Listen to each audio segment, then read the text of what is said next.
안녕하세요. 건강하게 다시 뵈서 반갑습니다. 새해는 꼭 건강하게 합격하십시오. 세상 뭐 건강 그렇게 생각하냐 하지만 실제 공부를 정상적으로 잘하시면 더 건강해집니다. 실제로 그래요. 실제로. 대체론자 시간 노력돈을 고민을 많이 하시다 보니까 이거 약간 이 정상 범주 안에 들어온다는 것이 뭘까 하는 생각이 미리 안 가본 길이니까 당연히 의구심이 들겠지만 어떻게 해야 정상적으로 공부할 것이냐 이렇게 생각이 들 겁니다. 예를 들어서 이제 시험장에 사소한 뭐 펜을 앞에 예를 들어서 잘못 들어가서 뭐 한두 개 차로 떨어진다든지 또 뭐 계산기를 잘못 들어가서 그렇다든지 또 그날 신경이 예민해서가 뭐 우황청심환 전국에 많이 먹고 있지만 그 말고 뭐 레시틴 이런 걸 먹고 간단하게 신경 예민한 것을 좀 방한다든지 이런 소소한 것 때문에 실제 한두 문 차로 떨어지는 분이 많습니다. 전국에 엄청 많겠죠. 한두 문 차로 걸리는 사람보다 한두 문 차로 떨어지는 사람이 더 많겠지. 피라미드 형식으로 되어 있으니까 수가 당연히 그렇습니다. 그래서 그 소소한 일 같지만 사실은 또 만약에 한두 문 차로 걸리고 딱점으로 걸리면 천당이지만 한두 문 차로 떨어지시가 1년 더 고생한다면 기회비용이 기본적으로 3천만 원 깨지는데 돈도 돈이지만 사람이 죽어나잖아, 그죠? 그래서 그 조금만 주의 관리 잘 하시면 되고 또 지금 우리 공부하실 때 뭐 예를 들어서 학교론에서 계산형이 너무 어렵다 신경 안 써도 됩니다. 제가 분명히 말씀드렸죠. 계산 공식 단 한 개도 암기 안 해야 고득점으로 빨리 점수가 나옵니다. 그랬습니다. 그 계산형은 시간 전략을 시킬 수 있고 2, 30초 만에 주로 풀 수 있어요. 2, 30초 만에. 그리고 또 계산형은 시간 전략도 되지만 풀었다 하면 거의 정답입니다. 99%. 서술형하고 달라가지고. 그래서 이거는 시간 전략도 되고 득점 밭도 되고 일거양득, 일타쌍피로 일거양득의 기능을 하기 때문에 그걸 이제 같이 하면서 체득을 해보시고 지금 계산형이 잘 안 된다고 전혀 어려워하고 두려워하고 피하고 그냥 찍어버리겠다 이렇게 하시면 전혀 안 됩니다. 여태까지 그래 하셨겠지만 전혀 그러지 마세요. 아주 쉽습니다. 또 이제 계속 반전이 일어납니다.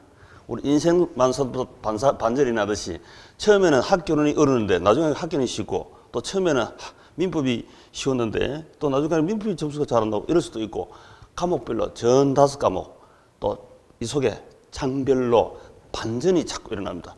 지금 쉬웠는데 처음에는 쉬웠는데 나중에 어렵고 처음에는 또 어려웠는데 나중에 쉽고 이런 게 반전이 계속 일어납니다. 그래서 전체로 뭐 처음 어렵다고 끝까지 어려운 거 아니냐 이런 생각할 필요 없고요.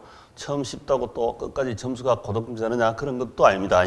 그래서 그대로 쭉 정상적으로 가시면 됩니다. 자, 오늘 이제 257페이지. 자, 257페이지. 부동산 금융 들었습니다. 부동산 금융론 이렇게. 자, 우리 금융론에서 우리 시험 문제가 4문제에서 9문제까지 출제할 때도 있었습니다. 최근에 근자에 그렇습니다. 4문제에서 9문제. 많이 나올 때는 푹 튀나 적게 나올 때도 있고. 근데 금융론에서는 한 문제 말고는 보통 일반 보편적 문제입니다. 쉽습니다. 그래서 크게 어렵게 생각할 필요는 없다.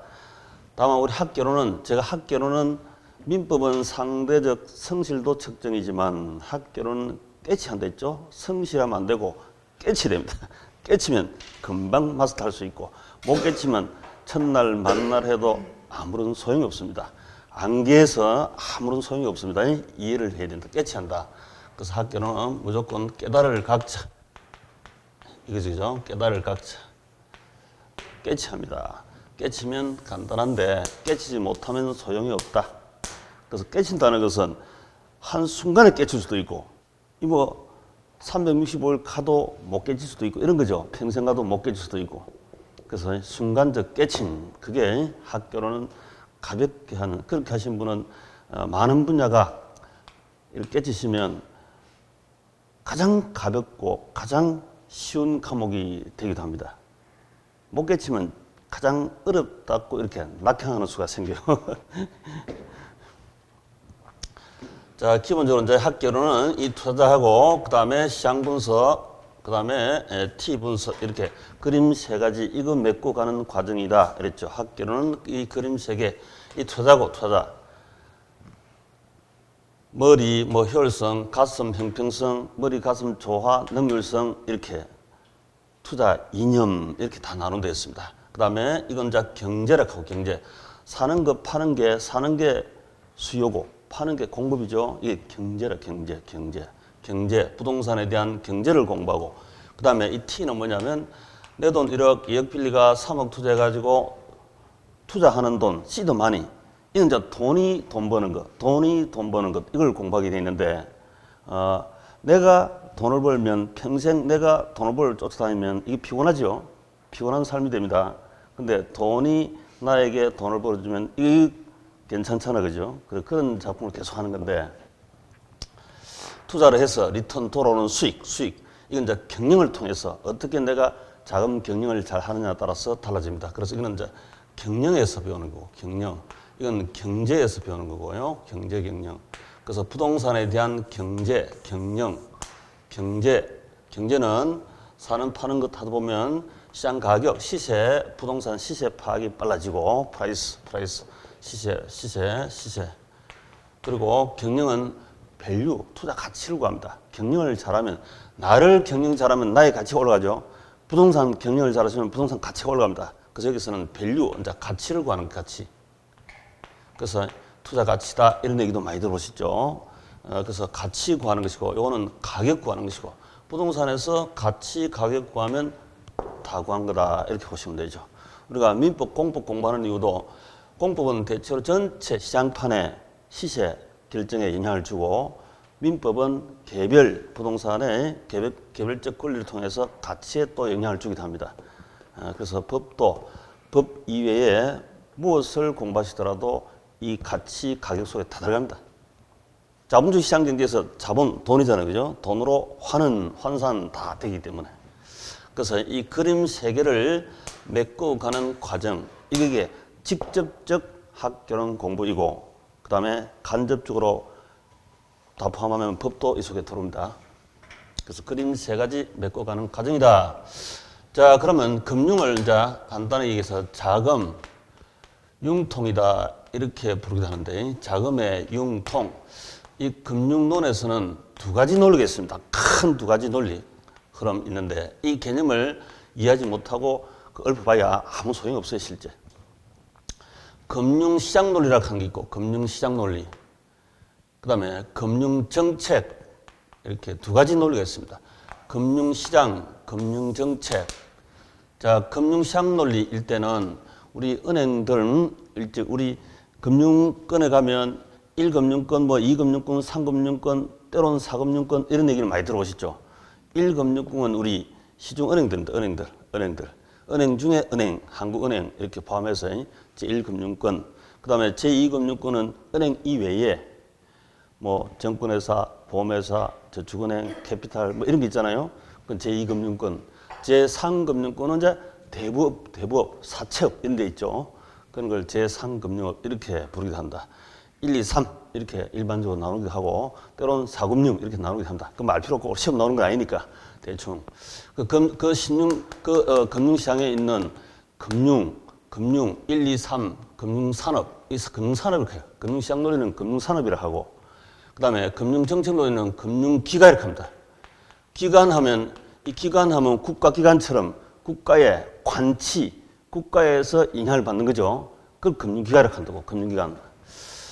그럼 우리 일반적으로 중고소득자에게는 금융시장 논리에 따라 내두면 됩니다. 근데 무주택 서민에게는 금융시장 논리 내두면 부자는 더 부자, 가난한 사람은 더 가난하게 이렇게 되니까 빈부격차가 격심하게 되니까 내두면 안 되잖아요. 그래서 머리 논리는 아니고, 머리는 시장 논리고 가슴 논리로, 금융정책 논리로 바로 정부가 개입해서 뭐 생애 최초 주택을 취득하거나, 또는 요즘 같으면 신혼부부는 기본적으로 한 대 줘가지고요, 아들, 딸 잘 낳고 잘 살도록 만들어줘야 되는 거죠. 그런 뭐 보험자료도 마련해 줘야 되고 등등 해서 이 장기저리 이는 관치 정부가 개입해야 됩니다. 그 정부 개입하면 이게 이제 장기저리 이런 물에 나오죠. 장기저리. 금융시장 논리에서는 돈을 내가 단기간 빌리는 거하고 장기간 빌리는 거하고 단기간 3일 빌리는 거하고 3년 빌릴 때하고 어느 것이 돈 뛸 가능성이 클까요? 돈 빌려주면 3일 빌려주는 것보다 3년 빌려주는 게 뛸 가능성이 크죠. 그래서 항상 돈이란 것은 이 캐시플로우, 현금 흐름, 이 돈 이면의 그림자인 리스크, 위험, 이게 중요하거든요. 위험 분석. 그 금융시장 돈은 전부 다 리스크 따라서 가격 결정이 다 된다고. 위험 따라서. 무슨 돈이라도 위험 따라가 가격 결정이 다 되는데 단기 빌린 거하고 장기 빌린 거하고 비하면 장기가 위험이 크니까 위험 대가 이자 요구 수익률을 더 높게 책정하죠. 그래서 장기 고리가 원칙이라. 금융시장 논리라면 이 장기 저리가 아니고 장기간 되면 이 고리 높은 금리가 책정이 돼야 됩니다. 장기 고리 이렇게 되는데 근데 만약에 무주택 서민에게 자 T 보시면 자기 돈 1억 시드 마니 이 돈 모으기 위해서는 돈 모으기 위해서 노력해라. 그 다음에 남은 돈 2억 빌려가지고 자기 자본, 타인 자본 합친 총 자본을 했죠. 그래서 이걸 3억을 투자해가지고 이게 총 자본이 자산이 있잖아요. 자산, 부채, 자본. 그럼 이게 3억짜리 원룸을 샀습니다. 자기 돈 1억, 그 다음 남은 돈 2억, 은행 가서 담보대출. 보통 우리 다가구 주택인 원룸 같은 경우는 1금융권에서 잘 안 빌려주지.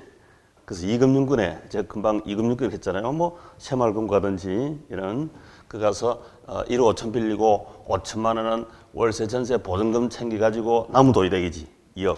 자기 돈 자부담 1억. 그래야 3억짜리 원룸을 샀습니다. 투자했습니다. 그럼 여기에 부동산이죠. 부동산 거울 속에 금융이 있고 금융 거울 속에 부동산이 있다. 이렇게 해서 같이 수레 양바퀴 이렇게 돌아가죠. 부동산과 금융. 그래서 부동산, 금융. 우리 부동산은 부동자세로 있으니까 이게 아니면 소유주는 도망갈 수 있어도 부동산은 부동자세로 있잖아요. 그래서 담보 능력이 뛰어납니다.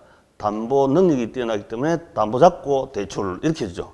그래서 이걸 보고 이제 우리 담보 잡는 걸 보고 모기지 대출하는 거 보고 론 이렇게 부르지.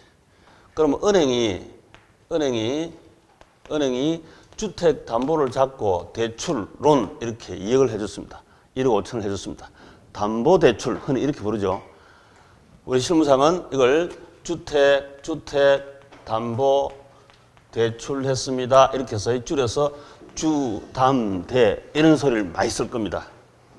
요즘 용어를 줄여서 쓰는 관례가 많죠. 자주 부르는 것은 그렇게 하잖아요. 그래서 주택담보대출, 흔히 우리가 담보대출, 부동산은 담보 능력이 뛰어나니까 담보대출, 부채가 일반적으로 존재합니다.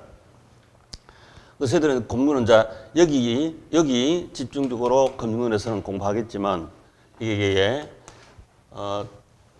그에 따른 장기간 빌려주면 돈 뛸 가능성이 더 높습니다. 그래서 고리를 받게 돼 있고 단기간 빌려주면 저리 이게 금융시장 논리인데 만약에 이게 이제 아파트 3억짜리 생애 최초로 샀던 무주택 서민입니다. 그러면 이걸 2억을 빌려주는데 이 큰 돈을 단기간 갚아라 하면 안 되겠죠. 단기간 못 갚습니다. 그래서 장기로 바꿔줘야 되고 또 고리 내라 하면 못 빌리죠.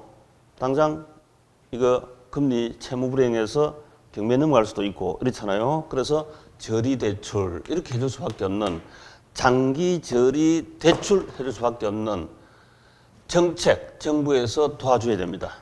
그래서 금융정책. 우리 시험에서 이 모기지론 이거 흐름하시면 70~80% 금융론이 정리가 됩니다. 우리 지금 금융론을 공부하고 있죠. 금융론은 모기지론 이 흐름을 아시면 어떻게 태어나서 마지막 어떻게 소멸되는지 그 일생을 알면 한 70~80% 금융론이 정리가 된다 이거지. 모기지론 이렇게 부르죠. 자, 우리 시중금융원에서 모기지론 하는 얘기 많이 들어오시죠? 아예 론자 떼버리고 모기지 이런 소리도 많이 들어오시죠? 모기지 이렇게. 근데 우리 금융정책 논리상 무주택 서민이 오랜만에 10년 만에 또는 생애 최초로 주택을 살 때 모기지 안 그래도 파리 사촌 모기지 소리 들으니까 별로 어감이 안 좋잖아요. 그래서 한국주택금융사에서 보금자리론 이렇게 불러요. 똑같은 모기지입니다. 보금자리론, 모기지론 이렇게 둘로 사용한다 이렇게 하시면 돼요. 우리 한국주택금융사는 이런 게 있죠. 한국주택금융사 코리아 주택, 하우징, 파이낸스, 금융, 코퍼레이션, 공사. 말이 너무 길다. 그래서 HF 이렇게 쓰고 우리 LH가 뭡니까? LH 아시죠? LH는 한국, 코리아, 랜드, 토지, 하우징, 주택, 코퍼레이션, 공사. 이게 LH죠. 러브하우스죠. 그죠? 러브하우스. LH. 그래서 말이 너무 길다. 떼버리고 LH는 바로 이거는 실물 분야고 실물. 그리고 HF는 이게 금융 분야 정책. 그래서 이게 실물 정책, 금융 정책 이렇게 되어 있습니다. 정부 정책이라. 그래서 이 둘 다 우리 시험 절교 출제하는 그렇죠 분야입니다. 한국주택금융공사하고 LH하고 얘들이 부동산 관련 핵심 뭘 하는지 이걸 살짝 들여다보셔야 돼요. 근데 여기서 한국주택금융공사 여기서 이렇게 장기저리 대출하는 거예요. 장기저리 대출. 이 공사니까 금융정책입니까? 금융시장입니까?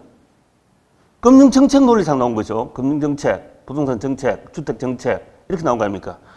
그래서 정부가 도와줘서 무주택 서민에게는 장기저리 대출합니다 하는 특수금융이라고 합니다. 일반 금융이 아니고 일반 금융은 이 금융시장 논리에 가야 됩니다. 일반 금융이 아니고 특별한 특수금융이라 한다 이 말이죠. 그래서 이게 특수금융이라는 용어가 우리 시험에 옛날에 한번 출제가 됐었는데 자, 그 책에 봅시다. 책에 동그라미 1번. 자, 책에 동그라미 1번 보시면 부동산 금융이란 바로 이 말입니다. 이게 이제 항상 우리 세상 돈은 이 티 속에 다 들어가니까 부동산 3억짜리, 아파트 3억짜리, 그죠? 그 다음에 부채 2억, 자본 1억, 금융 이 말입니다. 부동산 금융 이렇게 항상 돈이 보여야 됩니다. T자로 항상 돈이 보여야 됩니다. 앞에 부동산만 눈에 들어오면 한쪽 눈에 불과합니다. 시야가.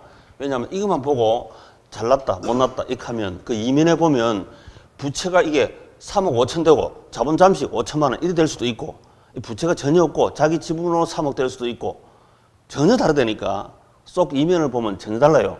그래서 양면을 같이 보는 시각이 항상 있어야 되지 한쪽만 보시면 에코노미입니다. 그래서 부동산 금융이란 일정한 자금을 확보하여 이를 무주택 서민 나왔죠. 무주택 서민. 무주택 서민은 집 사는 사람이죠. 자, 이 사람은 이게 이제 아름이 엄하다. 집을 사는 사람이니까 우리가 바로 이게 경제 수요예요, 수요. 이게 수요 사는 거, 수요를 영어로 뭐란다? 디맨드 이렇게 했지. 집 사는 사람이고 그다음 주택 건설업자. 자, 건설업자는 집 사는 사람입니까? 집 파는 사람입니까? 파는 사람이죠. 이거는 이제 주식회사 일반적으로는 주식회사 건설회사 기업이라 기업이고 요건 가게죠. 가게 가정 이걸 가게를 합니다. 가게. 자, 가게는 가정은 소비 주체로 보고 소비 주체. 기업은 생산 주체로 봅니다. 그래서 이거는 생산 금융이고 이건 소비 금융이라. 기업은 집을 만들어서 공급하죠. 공급이 서플라이입니까? 그래서 파는 공급 금융, 이건 수요 금융이다 이렇게 부른다.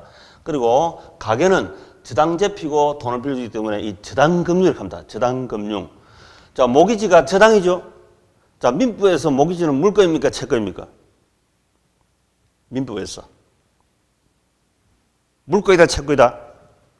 로우는 물거이다, 채거이다.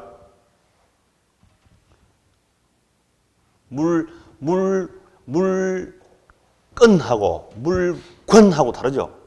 발음을 잘해야 되는데. 물건하고 다릅니다. 부동산 사무실에 가서 물건 맞네요 해야 맞습니까? 물건 맞네요. 이거 물건들 맞네요 해야 됩니까? 물건 맞네요 해야 되겠습니까? 발음을 어떻게 해야 된다? 이거 물건들 맞네. 그러다 한 방 터져. 그 자기들도 모르니까 다행입니다만은 물건이 많다. 물건.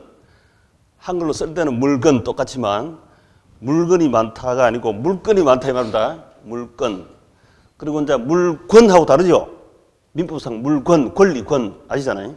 이건 물건이지 물건. 물건이죠. 목이지. 저당권, 근저당권 이거 아닙니까? 민법 공부하실 때 하시는 거고 요걸 모가지 잡아놓고 론, 대출해 주는 거지. 대출한 은행 입장에서는 바로 대출자는 채권이고 빌린 사람은 채무가 되는 거지. 이건 채권 채무지. 채권 채무. 이거는 이거 물건이라 물건. 물건 채권. 물건 채권입니다. 물건 채권 이렇게 하지. 민법에서 뭐 총치하고 물건 채권 이거 하면 다 하는 거 아이가? 두 가지. 응?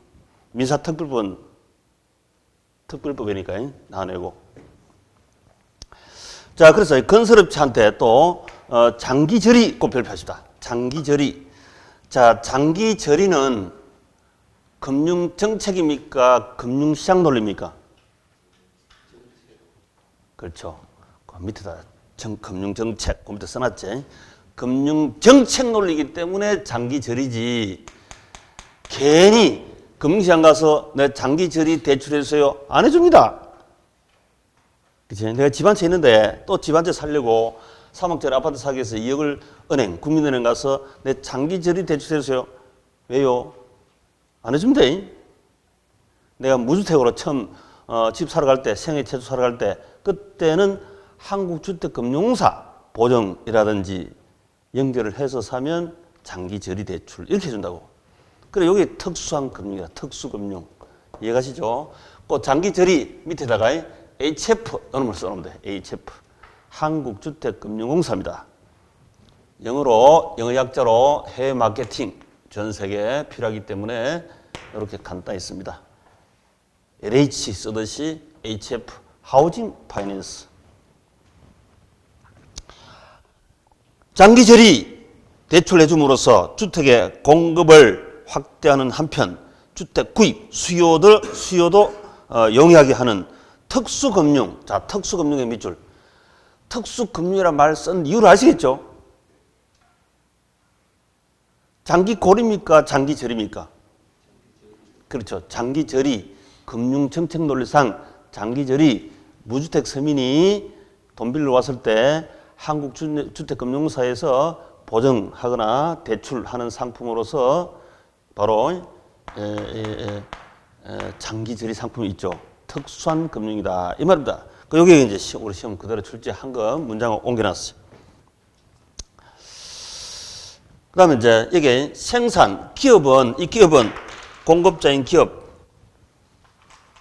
기업은 공급 금융을 한다. 근데 부지 확보해놓고 건축 진척도 따라서 대부를 하겠죠. 기성고 확인하고 한참에 1조 원 자기 지분, 2조 원, 이 2조이라는 돈을 한참에 여기 2억 일시 대출하는 게 아니고 이거는 단계별 대부를 합니다. 단계별 대부. 당연히 그래야 되겠죠. 그죠? 단계별 대부하고 완공 후에 수분양들한테 다시 이제 이런 식으로 대환시켜버립니다. 대환. 분양 다 하고 나면 이 건축 대부를 공급자 금융을 수요자 금융으로 대환시켜버리죠. 돈을 회수해가 일로 다시 빌려주는 것보다 바로 그냥 대환시키면 되잖아요. 은행에서. 이렇게 대환한다. 이렇게. 그래서 이게 가계, 요거 저당 대부, 수요 금융, 바로 2억 원, 요건 일시로 돈을 빌려주고 일시 대출을 하고, 그 다음에 10년, 15년, 20년, 30년. 아까 이 장기를 했잖아요. 장기.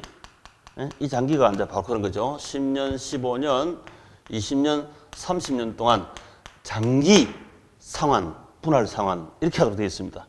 잘 아시잖아요. 그지? 근데 이거는 일시 상환이라. 일시 상환. 차이가 있다. 자, 그놈을 확인하기 위해서 262페이지. 자, 262쪽에 아랫부분 보시면, 자, 262페이지. 저 아래 탭을 보면 정리되어 있습니다. 자, 저당대부, 주택 소비금융, 수요금융, 장기저리, 일시융제주고 10년 이상 장기 분할 상환합니다. 보이죠? 그죠? 그걸 암기는 누가 이걸 암기하겠습니까? 암기할 사람이 없습니다. 그냥 이 스토리를 알면 당연한 거지. 우리가 집담보대출제가 내가 처음 집 살 때 은행에 2억 빌렸는데 한국은행 가서 빌렸습니다. 한국은행이 아니라 한국주택금융 가서 빌렸습니다. 그러면 이렇게 해왔죠. 우리 집 생각하시면 되고, 그 다음에 건축대부. 내가 시공사 시행사인 건설회사 해서 아파트 분양을 한 1000세대 해본대 하는 입장이다. 그러면 이제 당연히 건축대부를 받아야 합니다. 건축대부. 주택개발금융, 이 개발한 거 맞죠? 땅에다 건축하는 것도 개발합니까? 건축하는 것도 개발이지. 개발금융, 공급금융을 한다. 단기고리, 제가 상대적으로 장기절이면 얘는 상대적으로 단기고리입니다. 단기고리. 그 다음에 단계별 융자, 기성고 확인하고 30%, 70%, 100% 진척도 따라서 융자를 해줍니다. 기성고 확인, 융자, 단계별 융자. 그리고 나중에 일시 대환시켜버려요. 일시 회수하는 거나 다름없다. 자, 그냥 상식적으로 그 스토리 이해하시면 됩니다. 자, 그 다음 이제 258페이지. 자, 258페이지. 금융시장의 이제 기능. 자, 이런 걸 사실은 이미 다 아시는 겁니다. 거의 다 아는 겁니다. 다시 수음상 표현, 일상의 용어로 부분적 살짝 제가 조력을 할 뿐이지 이미 다 알고 계신 겁니다. 암기할 필요는 당연히 없고.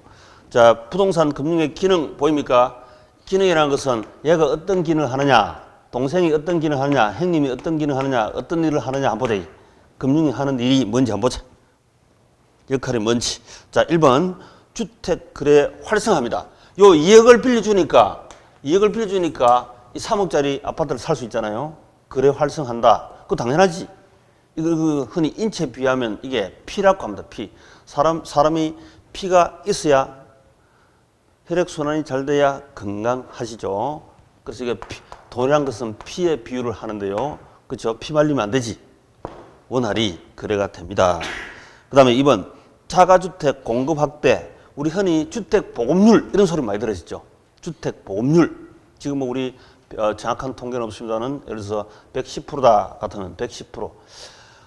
우리 동네에 10가구 있는데 집이 16채 있다 이 말이 100가구 있는데 예를 들어서 우리 동네에 100가구 있는데 106채 있다. 110채 있으면 주택 보급률이 110% 되겠죠.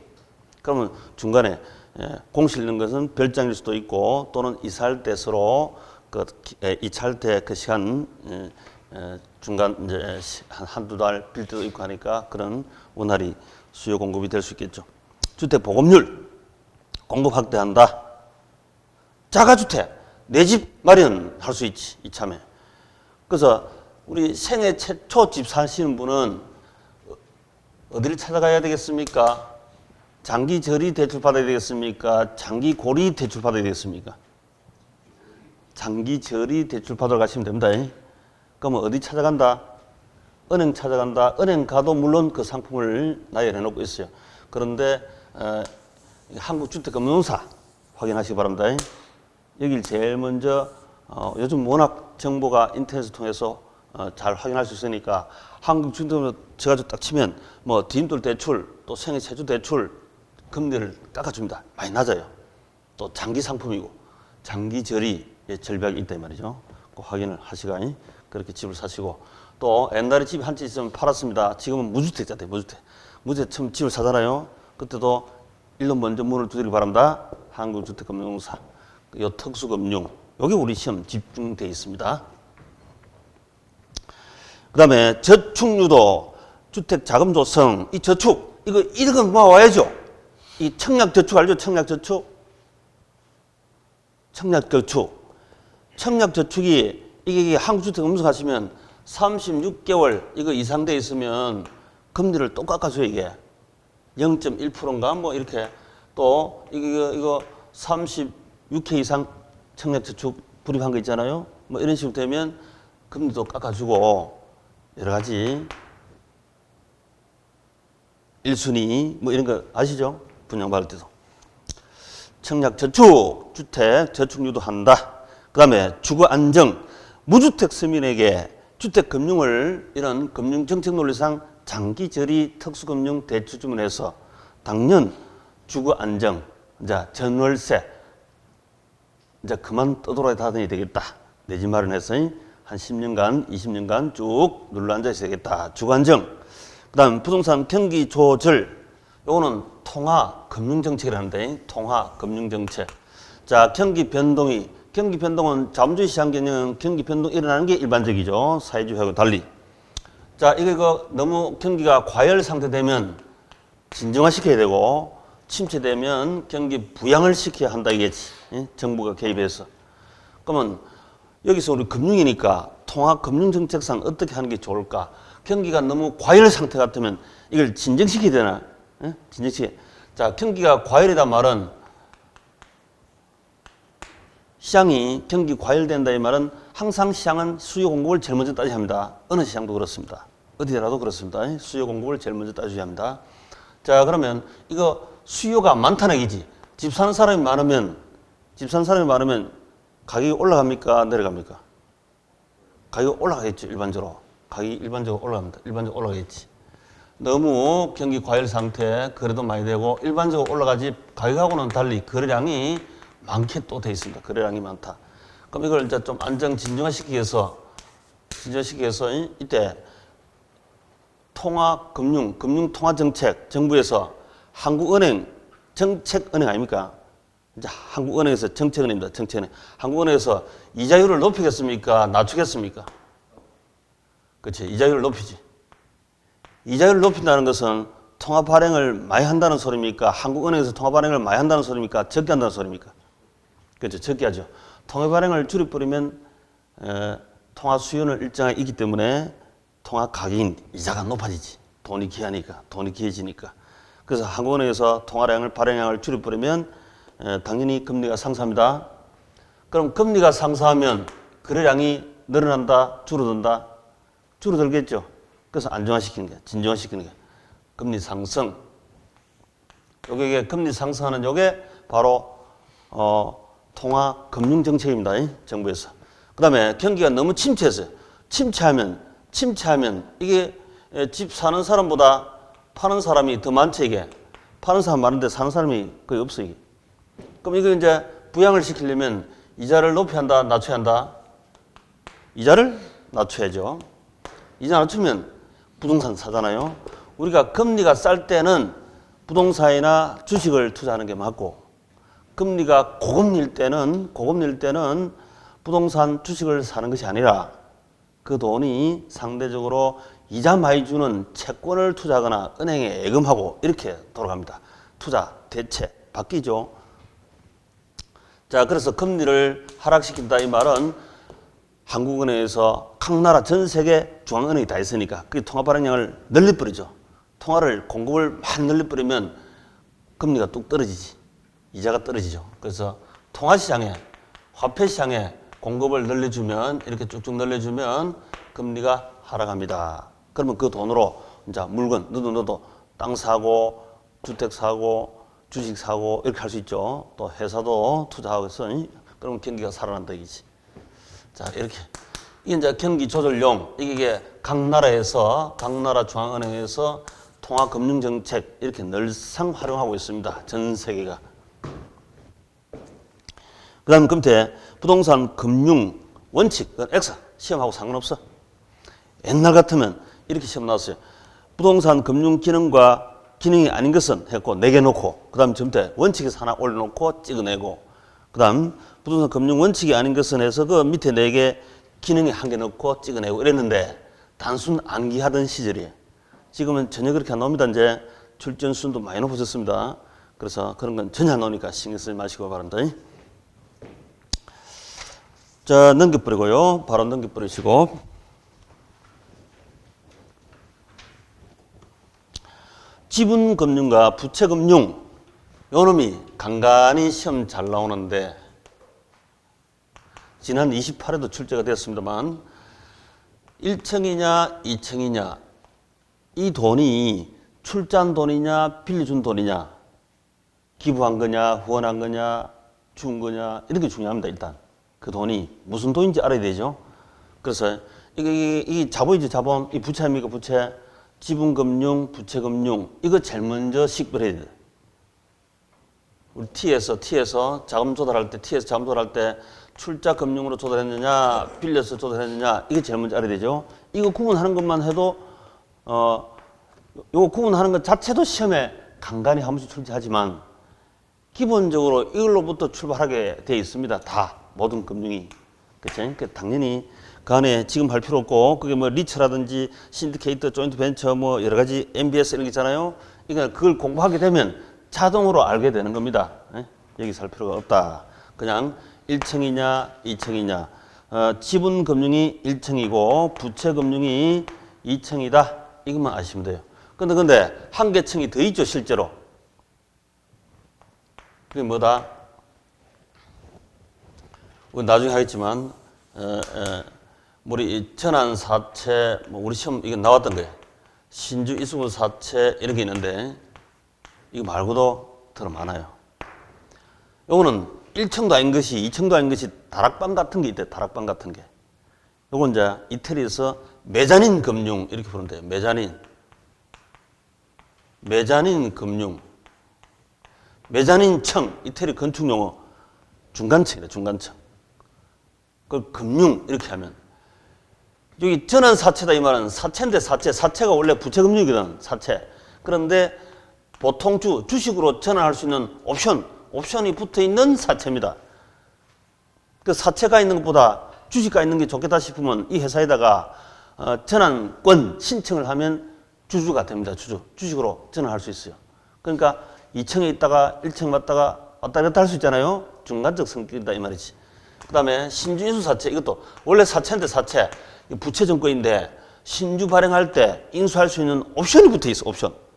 주식은 1층이죠. 자본. 그런 권리 있는 사채 이런 게 있다고. 여러 가지 몇 가지 상품이 나중에 부동산 관련 있습니다. 그때 가서 사시면 되고. 자, 그다음 저 아래 맨 아래 보시면 LTV, DTI 하는 말이 나오네. LTV, DTI. 자, LTV, DTI. LTV는 간단하게 자, 아파트 10억짜리인데 6억을 대출 빌렸다. 그러면 LTV가 얼마일까? LTV가 몇 프로이냐? %로 얘기하죠, 보통. 자, 이게 이제 loan to value LTV인데 loan to value. loan은 대부액이죠, 대부. 은행에서 6억 대부 받았습니다. 이거 value 자산 가치가 10억입니다. 아파트 가치가 10억짜리입니다. 10억 분의 6억이면 몇 프로다? 그렇죠. 60%. 그러면 지분 비율이 몇 프로죠? 대부 비율이 60%면 지분 비율은 40%. 이걸 빨리 캐치해 주시고. 그러면 이 지분이 얼마다? 4억이다. 그렇죠. 이거 빨리 집어넣어주고. 원래 오른쪽 왼쪽 돈이 같습니다. 같기 때문에 제가 T에다가 집어넣어서 금방 생각 속도대로 눈빛 속도대로 답이 나옵니다. 공식 암기하지 마시고. 그래서 이게 이제 10억 분의 4억이니까 지분 비율이 40%지. 대부 비율이 60%죠. 그 다음에 부채 비율은 몇 프로냐. 이렇게 작년에도 시험 나왔습니다. 자, 부채 비율. 부채 비율이라는 것은 자기 자본 4억 분의 부채. 여기 부채 비율이죠. 4억 분의 6억. 자, 우리 용어를 쓸 때 자꾸 이제 오랜만에 자꾸 분모 분자 이렇게 나오면 헷갈리시는데 요거는 6억 나누기 4억 이렇게도 부르죠. 6억 나누기 4억 이렇게도 부르고 그 다음에 4억 분의 6억 이렇게도 부르잖아요. 그죠? 4억 분의 6억. 오늘 우리 계산형 사장님 안 오신데 계산형 힘들어 해서 하셔가지고 세상 전지 계산형까지 쉬운 게 없는데 공부하기 쉬운 게 없다고 또 알고 보면 이제 다만 이제 우리가 더하기 빼기 곱하기 나누기를 수학적 표현을 바로 돈 세 개로 용어로 전환할 뿐입니다. 근데 그 전환한 거 용어로 모르면 사달라지 안 되지. 신부상 가서 유능한 사람 될 수가 없어요. 더하기는 우리가 합산, 가산, 통산 이렇게 얘기도 하고 그렇게 얘기를 할 수 있어야지. 빼기는 뭐 공제, 차감, 제하고 뭐 이런 용어를 공제하고 이런 용어를 절대 써야 됩니다.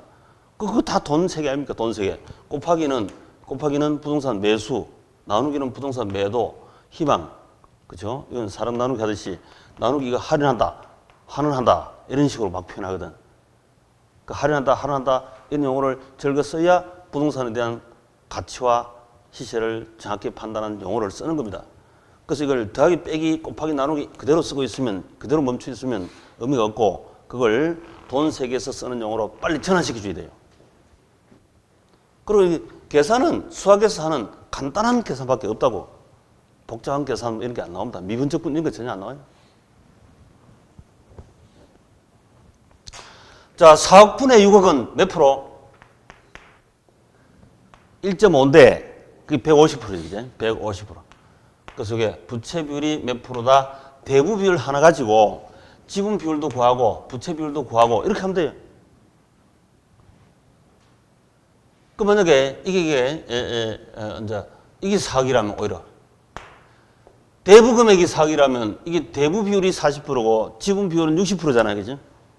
부채 비율은 6분의 4니까 6분의 4가 되겠죠. 6분의 4. 6분의 4면 얼마죠? 이게? 퍼센트로 나오는 게 좀 그러네. 딱딱 떨어지기 쉽지 않네. 예. 3분의 2. 66.66666% 뭐 이렇게 66.67% 이렇게 예를 들어서 그렇다. 자, 그래서 이거 대부 비율이다 공식을 암기할 필요가 없습니다. 당연합니다. 지분 비율이다 공식을 암기할 필요가 없고 또 부채 비율이다 공식을 암기하는 게 아니라 했습니다. 그냥 보고 이 구멍 메꾸기, 이 메꾸기만 하면 돼. 전부 다 그림 3개 위치, 제 위치로 메꾸기만 하면 답이 나와요. 공식은 한 개도 기억하지 맙시다. 해서는 안 됩니다. 전국이 그렇게 해서 엄청 고통을 겪고 있다. 전혀 그럴 거 없다. 놀아가면서 하시되. 자, 우측에 이제 DTI 하는 게 있죠. DTI. 워낙 이슈가 되니까 이것도 최근에 한두 문제 시험 나옵니다. 계속. DTI. 자, DTI는 요게 인컴, 연봉이래, 연봉. 연봉 아시죠? 연봉. 작년 세무서 가서 소득금액 증명서 떼보니까 내 연봉이 작년에 5천만 원이다. 5천만 원. 그러니까 뎁터. 이게 뭐냐면 뎁터. 그렇고 이거는 내가 집 담보 대출 빌리면 원리금 갚아야 되죠. 원리금 갚는 거예요. 원리금 1년간 연간 이게 연봉이니까 이것도 연간 항상 분모 분자는 서로 대응 매칭이 돼야 돼. 돈 세계에서 당연하지. 이게 연봉이면 연간 수입이면 연간 원리금 갚는 돈 이걸 비율로 계산하는데 내가 연봉 5천 벌어가지고 6천 갚으면 안 되죠. 갚을 수도 없지. 연봉 5천 벌어가지고 감당 능력 있는 예를 들어서 40%까지 갚고 4, 5, 20, 2천만 원 갚고 그럼 3천만 원 남죠? 그러니까 먹고 살아 이 말이지. 내가 연봉 5천 가지고 40%인 4, 5, 20, 2천만 원은 빚 갚는 데 쓰고 2천만 원 빚 갚는 데 쓰고 3천만 원 남지? 그러니까 먹고 살아 이 말이에요. 그게 이제 DTI 비율이야. DTI 비율. 이 공식할 게 없습니다. 공식할 필요가 없어요. 공식하고 저거 한계가 분모 뭐 넣고 이런 하면 큰일 나요. 그러면 재수 삼수해야 된다. 그러지 마시고. 재수된다. 재수. 전혀. 그냥 연봉 벌어가 5천만 원 벌어가지고 예를 들어서 5천만 원 벌어가 40% 이내까지 빚 갚는 데 써도 된다 하면 4, 5, 20, 2천만 원이야. 2천만 원. 2천만 원 1년간 빚 갚는 데 쓰고 그럼 남는 돈 3천만 원 먹고 살겠죠. 이렇게 쓰는 거예요. 만약에 DTI가 50% 같으면 빚 갚는 데 얼마까지 쓸 수 있다? 원리금 갚는데 돈을 빌렸으면 부채 아까 T에서 부채 돈을 빌렸으면 원리금 갚아야 될까 이가 1년에. 얼마까지 쓸 수 있다? 그렇지 2,500. DTI 60% 같으면 얼마까지 쓸 수 있다?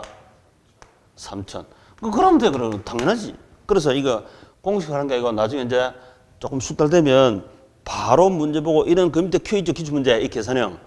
이건 원래 20초, 10초 게임이다. 처음 볼 때는 눈 닫고 눈 씻고 봐도 이해도 안 되고 안 풀리고 이럴지 몰라도 금방 깨치고 나면 10초 만에 다 풀립니다. 이런 건 10초 만에 풀리는 거예요. 다른 사람은 못 풀고 있지만 내가 10초 만에 20초 만에 풀었다. 대단한 성과지. 자, T는 나누기. DTI to debt to income이니까 debt가 이 부채거든. 부채, 원리금 갚는 거. 우리말로는 여러 가지 용어 쓰기 때문에 우리말로 기억하지 마시고 영어로 먼저 기억하시기 바랍니다. 또 영어로 시험 나옵니다. 영어로 우리말 앞에 주고 괄호해서 영어로 나오기 때문에 우리 눈에는 영어로 반짝 띄면 돼요. 우리말로는 여러 가지 써버리니까 그 하나 기억해서는 또 다른 말 나온다 이 말이지.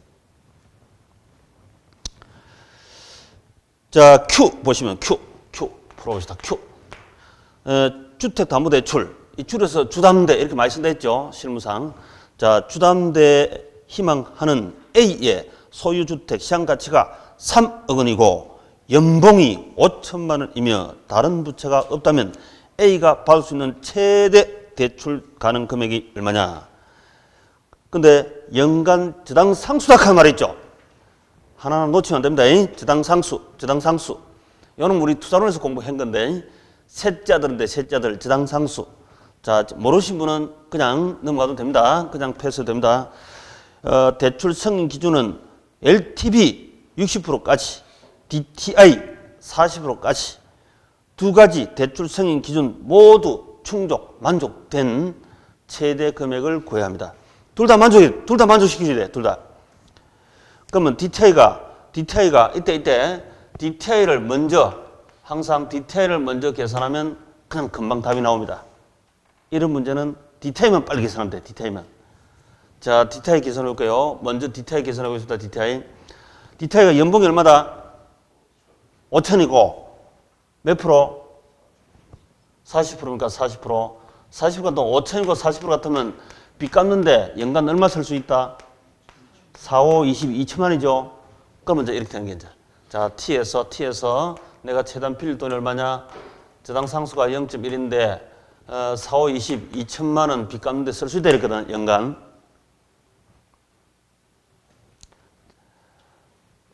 저당 차익 금액에다가 저당 상수를 곱하면 상수. 매년 2천만 원씩 갚을 돈, 이게 나옵니다. 이것도 공식이 아니고 당연 상식입니다. 지금 이해를 못하는 분은 이게 공식 그냥 머리가 찡할 겁니다만은 이해만 하면 되는 거예요. 저당 차익 금액, 이 부채로 부채. 그다음 저당 상수 곱해버리면 상수가 2천만 원이 나온 거라고. 그럼 곱하기를 반대로 던지면 뭐다? 나누기. 그래서 2억이지, 2억. 2억의 10%는 2천만 원 아이가. 그냥 바로 넣으면 되지. 2억의 10%가 2천만 원이다. 그래서 DTI는 2억 하고 구한 겁니다. 저당 차익 금액에다가 저당 상수 곱하면 상수가 나온다. 이게 지금은 공식 같겠지만 전혀 공식이 아닙니다. 나중에 다양한 문제를 풀어보시고 약 한 7, 8달쯤 가시면 문제가 벌써 이런 유형의 문제를 여러 문제 푸시고 하면 그냥 자동으로 보이는 거예요. 이게. 저당 차익 금액 곱하기 저당 상수 이렇게 나온다. 요걸 제가 투자할 때 셋자들이다 이렇게 한 적이 있습니다. 저당 상수도 아주 중요합니다. 은행 가면 전 세계가 똑같이 우리 금융 전용 계산기 속에 다 있습니다. 나중에 우리 나중에 스마트폰에 어플 깔아가지고 계산기 없어지죠. 그래서 어플 깔아가지고 대출 전용 계산기에서 기간, 이자 이렇게 넣고 금액, 대출 받을 금액 넣고 하면 원리금 변동상환, 원금 변동상환 이렇게 쭉 나올 거거든요. 그거 공부하기 위해서 한번 확인해 보시면 되겠다. 그 실무상도 그대로 쓰니까.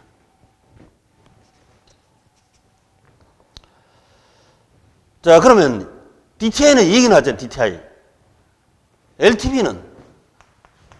LTV는 지금 자산이 얼마다 자산?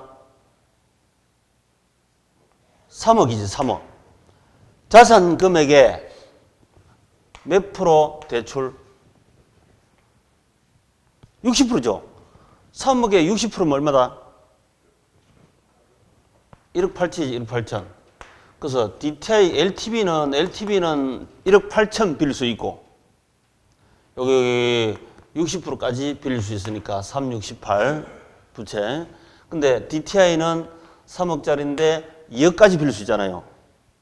그러면 이 둘 다 동시 만족하는 그 돈을 은행에서 대출해주고 그 돈을 차입할 수 있는 거죠. 동시만족. 동시만족이면 2억입니까? 1억 8천입니까? 1억 8천이지. 만약에 2억을 대출받으면 쟤는 만족 못 시키잖아. 그러니까 1억 8천을 빌리면 얘도 쟤도 다 만족하죠.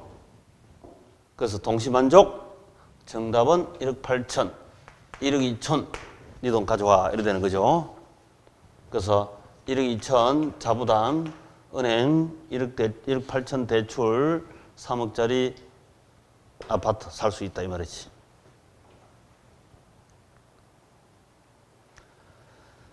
그래서 이런 유형의 우리 계산이 지금 매년 거의 출제를 했었는데 매년 그 DTI 앞에다가 선 DTI 요놈만 계산하면 이거는 이렇게 할 필요 없이 눈길만 줘도 바로 나오죠. 3618, 1억 8천 이렇게 바로 확인한다니까. 이렇게 실제 이렇게 넣을 필요 없죠, 그지? 실제 시험 칠 때는. 자, 다시 한번 보시면 다시 이제 이런 문제 유형이 나오면 제일 먼저 DTI만 보면 돼, DTI. 자, DTI가 몇 프로? 이렇게 40% 이내에 쓸 수 있다. 40% 이내에 땡겨 쓸 수 있다, DTI. 40% 보이죠? DTI 40%. 그 다음에 연봉이 얼마다? 연봉 보니까 5천만 원이지, 5천만 원. 그럼 4, 5, 20, 2천만 원. 매년 상환하는 금액이 2천만 원이다. 그 요게 저당 차익 금액을 구해야 되는데 저당 상수가 0.1이니까 얘가 2억이다. 이렇게 바로 확인할 수 있다고요. 2억. 근데 요거 DTI로 2억 구했으면 이제 LTV는 눈길로 확인하면 돼. 확인만. 60%니까 3, 68, 1억 8천이네. 저기 답이다. 이렇게 되는 거래. 보통 요놈 출제하기 이전에는 이걸로 계산하는 게 답이었습니다. 요거는 예를 들어서 70% 같으면 3, 7, 21, 2억 천이잖아. 2억 천. 이렇게 주로 출제가 됐었다고요. DTI가 2억이고 LTV가 70% 같으면 2억 천만 원까지 빌릴 수 있잖아요. 그러면 이 둘 다 동시 만족하는 것은 2억이죠, 2억. 요놈이 답이 있었다고, 여기까지. 우리 실무상도 여기서 걸리는 게 많습니다, 일반적으로. 저기 걸리는 경우도 있지만, 실무상도 그래요. 여기 계산하기가 조금 더 복잡하고 시간이 걸리니까, 요놈만 계산이 되면, 저놈은 눈길로 3, 7, 21, 2억 천, 아니다, 2억이다, 이렇게 하면 되고. 또 60% 같으면 3, 6, 18, 요놈이 답이다. 이렇게 하면 되지. 그래서 DTI, LTV 해서 빠른 속도로 계산하셔야 한다. 자, 이건 우리 수업용뿐만이 아니고 실무상도 워낙 중요합니다. 안 쓰는 게 아니고 실제 전국의 주택담보대출 거의 다 이걸 쓰고 있다고 지금. 한국주택검사 가도 DTI 씁니다. 무주택 서민 주택 취득할 때도 당연 지표로 쓰고 있습니다. 그리고 또 저걸 가지고 우리 금융정책에서 워낙 많이 썼잖아요. 지금 어떻게 합니까? 전국의 LTV, DTI 이래가지고 원래는 이게 70%고 이게 60%고 때론 지방에는 이게 필요 없고 담보대출만 하면 돼요. 이렇게 됐는데 이게 이제 강화대가 70%에서 60%, 50%, 40%, 30%까지 내려왔잖아. 이렇게 내려오지. 그 다음에 이것도 60%, 50%, 40%, 30%. 우리 투기지역에서, 투기관리지역, 조정대상지역에서 기존 주택 하나 있는데 또 투기용으로 사면 30% 엄청 강화되어 있습니다. 그래서 이 속에 퍼센트는 뭐가 시험 나올지 모릅니다. 그래서 이렇게 계산한다 하는 원리만 알면 되지. 이 퍼센트 암기할 필요는 전혀 없습니다. 그건 시험 나오는 게 아니니까. 자, 이 Q, 이 문제를 척 보고 10초 만에 답이 나올 수 있도록 한번 해보세요. 10초 만에. 뒤에 지문을 읽을 필요가 없는 겁니다. 처음 우리가 풀 때는 뭐 주택담보대출 희망하는 이거 다 읽었죠. 유형이 판박이기 때문에 그냥 저 바로 DTI 40% 요놈만 들고 연봉 저기 5천만 원 있네. 4, 5, 20, 2천만 원. 저당 상수 0.1이면 2억 빌릴 수 있고 시세 3억이니까 LTV가 3, 6, 18, 1억 8천이네. 1억 8천이 답이다. 이렇게 바로 보면 돼.